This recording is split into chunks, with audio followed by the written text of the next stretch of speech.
नमस्कार दोस्तों, वाईटी मनोज कुमार की एक फ्रेश एपिसोड में आप सबको तहे दिल से स्वागत है। फ्रेंड्स, बात करेंगे आज के सबसे बड़े खबरों से। विदेशों में भी यूपीआई का जलवा, इस देश ने डिजिटली ट्रांजैक्शन के लिए यूपीआई को अपनाया। दरअसल बात यह है कि पड़ोसी मुल्क नेपाल ने भी अपने देश में डिजिटली ट्रांजैक्शन के लिए यूपीआई को अपनाया है। भारत के बाहर नेपाल पहला ऐसा देश है जिससे यूपीआई प्लेटफॉर्म की पेमेंट गेटवे के रूप में स्वीकार किया है। फ्रेंड्स, जानकारी के लिए मैं आपको बता दूं, भारतीय राष्ट्रीय भुगतान निगम यानी कि एनपीसीआई ने गुरुवार को कहा है कि नेपाल भारत की यूपीआई सिस्टम को अपनाने वाला पहला देश बन गया है, जिसे पड़ोसी देश की डिजिटली अर्थव्यवस्था यानी कि डिजिटल इकोनॉमी को मजबूत करने में उल्लेखनीय मदद मिलेगी। एनपीसीआई को अंतर्राष्ट्रीय शाखा एनपीसीआई इंटरनेशनल पेमेंट लिमिटेड यानी कि एनआईपीएल ने नेपाल में सेवाएं देने के लिए गेटवे पेमेंट्स सर्विस जीपीएस और मनम इन्फोटेक के साथ हाथ मिलाया है। जीपीएस नेपाल की अधिकृत भुगतान सिस्टम परिचालक ने मनम इन्फोटेक नेपाल में यूनिफाइड पेमेंट इंटरफेस यानी कि यूपीआई को लागू करेगी। एनपीसीआई ने एक बयान में ये कहा है कि इस गठजोड़ से नेपाल में लोगों के लिए सुविधा बढ़ेगी और डिजिटली लेनदेन यानी कि डिजिटली ट्रांजैक्शन को बढ़ावा मिलेगा।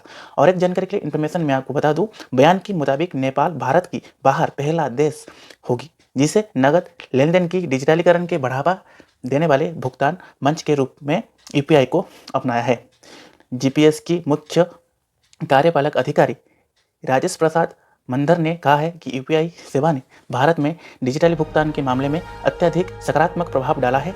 उन्होंने ये भी कहा है कि हमें उम्मीद है कि यूपीआई नेपाल ने डिजिटली अर्थव्यवस्था की बदलने और काम और नगद वाले समाज को निर्माण में महत्वपूर्ण भूमिका निभाएगा। अब आइए जानते हैं कि 2021 में यूपीआई के जरिए $940 बिलियन की ट्रांजैक्शन हुआ था। एनआईपीएल की साइट से एनआईपीएल की सियाही तेरेस शुक्ला ने बना में कहे। जानकारी के लिए मैं आपको बता दूं फ्रेंड्स, 2021 में यूपीआई के जरिए $940 बिलियन की ट्रांजैक्शन हुआ है। एनआईपीएल की सीईओ ने ये बताया अपने अपडेट में, यानी कि एनआईपीएल की सीईओ रितेश शुक्ला ने अपने स्टेटमेंट में ये बताया कि हमें विश्वास है कि यह पहला एनपीआईएल की तकनीक और क्षमता है और विश्व स्तर पर अपने बेमिसाल पेशकश को बढ़ाने में मददगार होगी। यूपीआई ने 2021 में $940 अरब के 3,900 करोड़ बिताए लेनदेन की सक्षम किया, जो कि भारत की सक्षम घरेलू उत्पादन की लगभग 31% का बराबर है।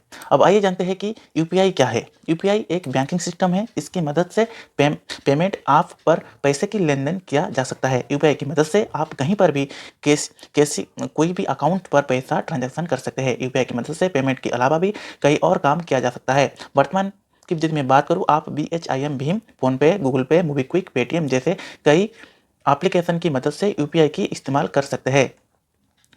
इसके हिसाब से यहाँ पर और एक चीज़ अपडेट होता है कि मोबाइल से किसी दूसरे बैंक अकाउंट पर पैसा और ट्रांसफ़र करने के लिए यूनिफाइड पेमेंट इंटरफेस यानी कि यूपीआई की मदद हर किसी को मिलता है। यह ऐसा ट्रांजैक्शन है जो कि आने वाले दिन में बहुत ही नया रंग लाएगा।